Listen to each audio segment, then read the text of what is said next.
100 টাকা টিকিট 200 টাকা লেগে গেছে, দুইটার দিকে 400 টাকা নিয়েছে। কি বলবো মানে কইলে আর মেয়াদ সিট টিকিট নেই। লেখা ফিক্সড ভাড়া 100 টাকা, 20 টাকা বেশি নিয়েছে। আমি যাব জামালপুর স্টেশন, তো কত করে দিতে হবে? 380 টাকা দেন, দুইটা টিকিটের দাম। বেশি নিলে আর আমি কি করবো? কমলাপুরে জামালপুরগামী তিস্তা ট্রেনের যাত্রীরা ক্যামেরা দেখেই অভিযোগের ঝাঁপি খুলে বসেন। 1 ঘন্টা পর হলেও আরটিভি টিমের সাথে কাউন্টারে গেলে প্রত্যেকের টাকা ফিরিয়ে দেন কর্তব্যরত বুকিং সহকারী। 350 টাকা লেখার টিকিটে আপনার 380 টাকা রাখলেন কেন? আমি বলছি তো আপনার টিকিটের মূল্য কত? আপনি বলছেন 380, আমি 380 টাকা দিছি আপনাকে। হ্যাঁ, কেন আপনি বেশি নিলেন তখন? 50 টাকা বেশি নিছিল, মানে 50 টাকা ফেরত দিছে। তাদের কাছে যদি কোনো লোক আসে তাহলে তারা বলবে টিকিট নাই, অথচ যদি 50 টাকা 60 টাকা বেশি দেন তাহলে তারা ওরা টিকিট দেয়। পরে এমন অনিয়মের জন্য দুঃখ প্রকাশ করেন রেলের এই কর্মী। সরি, আসেন আমি একটু আসেন একটু ভাই প্লিজ। আমি ওনাকে বলা হয়েছে আমার ভুল হয়েছে ওখানে, উনি আমাকে তখন বলেনি। আমার লেনদেন অনেক বৃত্ত, লেনদেনে হয়তো সমস্যা হয়েছে। উনি বলছে 30 টাকা, আমি খেয়াল নেই আমার। অনিয়মের আরেক আখড়া টিকিট কালেক্টর রুম। ঢাকায় আসা টিকিটবিহীন যাত্রীদের জরিমানা আদায়ের নিয়ম থাকলেও রসিদ ছাড়াই টাকা হাতিয়ে নেন চেকাররা। আমরা ময়মনসিংহ থেকে আসছি, একটা বাচ্চার টিকিট আসছিল না, ওই জন্য আমরা ভিতরে নিয়ে 160 টাকা নিছি আর কি। 160 টাকা নিয়েছে, তারপরে কোনো টিকিট মিকেট দেয় না, আমরা চলে আসছি। বাচ্চার টিকিট ভুল করে করা হয় নাই, তার জন্য 500 টাকা রেখে দিল। টাকা নিবে অথচ টিকিট দিবে না, এটা কোনো হইলো? টিকিট চেকিং গেটে অনিয়মের সাথে জড়িয়ে পড়েন রেলওয়ের নিরাপত্তা বাহিনীর সদস্যরাও। ফ্রেন্ডকে আমি রাজশাহীতে পাঠাইতেছি, হ্যাঁ, 600 টাকা যাচ্ছে, বলছে যে আমাকে সার্চ করতেছে যে করছে। আমি কিন্তু ওই যে আসেন এদিকে আসেন। কি কইছেন? 600 টাকা চাইছেন। আমার কথা শুনুন, আমি আমার কথা শুনুন। এটা বিরাটি যাত্রী আসছে, ওনার সাথে ইয়া করতেছি। শুনেন, এই বড় ভাই বলেন 600 টাকা কেন চাইছেন? আপনি অবশ্যই আসেন।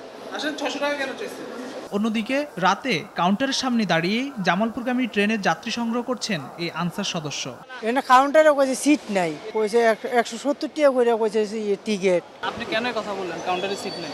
সরি ভাই, কাউন্টারে নাই, আমার জানা আছে, ঠিক আছে, জানছি আমি, ঠিক আছে। দালাল আর টিকিট কালোবাজারের বিচরণ তো রয়েছেই। টিকিট বা অন্য কিছু ট্রেন যখন চলে যায় লাস্ট টাইমে, তখন আইসা ওদের থেকে নিয়ে আর কি। আমাদেরকে নিরাপত্তা দেয় কে? পুলিশই, বা এখানে যারা নিরাপত্তায় আছে তাদের সামনে তো জিনিসটা হইতেছে। ট্রেনের ভিতরের অবস্থা যেন আরও খারাপ। নিরাপত্তার দায়িত্বে থাকা পুলিশ ও আনসার সদস্যরা টিকিটবিহীন যাত্রীদের কাছ থেকে ভাড়ার টাকা তুলছেন।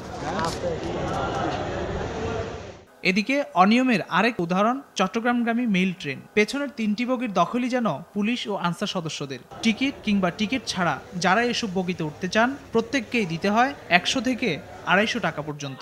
ট্রেনটিতে প্রতিদিনই যাত্রীদের জিম্মি করে এমন ঘটনা ঘটে। ক্যামেরার সামনে দীর্ঘদিনের ক্ষোভ জ্বাললেন যাত্রীরা। আমি বলছি আমি টিকিট কাটছি, টিকিটের কোনো মূল্য নাই, টাকা দিতে হবে। তোমাদের সিট দিয়ে দেবো, 50 টাকা দিয়ে দেন। যখন গাড়িটা ঢুকে গেট লক আপ করে 20 টাকা 50 টাকা 100 টাকা নিচে দেয় না, উঠতে দেয় না। আমি ভয়ে বলিনি যে আসলে ওনারা যে টাকা নেয়, ওনারা আমাকে উঠতে দিবে না, কারণ বগি এটা আমাদের নিজস্ব। 2টা কম্পার্টমেন্ট প্রত্যেক এভরিডে এই কাজগুলো করে। তবে যাত্রীদের কাছ থেকে টাকা নেওয়ার কথা অস্বীকার করলেন আইনশৃঙ্খলার দায়িত্বে থাকা সদস্যরা। না, আমি তো কারো কাছে টাকা চাইনি, রেকর্ড আমরা করলে তারপরে। ট্রেনে এমন অনিয়মে প্রতিনিয়তই হয়রানির শিকার হচ্ছেন যাত্রীরা। অন্যদিকে টিকিট ছাড়া পরিবহনে রাজস্ব হারাচ্ছে দেশের বড় এই পরিবহন মাধ্যম বাংলাদেশ রেলওয়ে।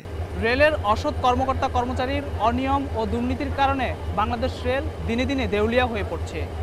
রেলকে দেউলিয়াতের দিকে ঠেলে দিয়ে আঙ্গুল ফুলে কলাগাছ বনে যাচ্ছেন এক শ্রেণীর মানুষ। গুটিকয়েক কর্মকর্তা কর্মচারীর নানা কূট কৌশলের কারণে বছরের পর বছর ধরে জিম্মি হয়ে আছে বাংলাদেশ রেলওয়ে। ফখরুল ইসলাম, RTV, ঢাকা।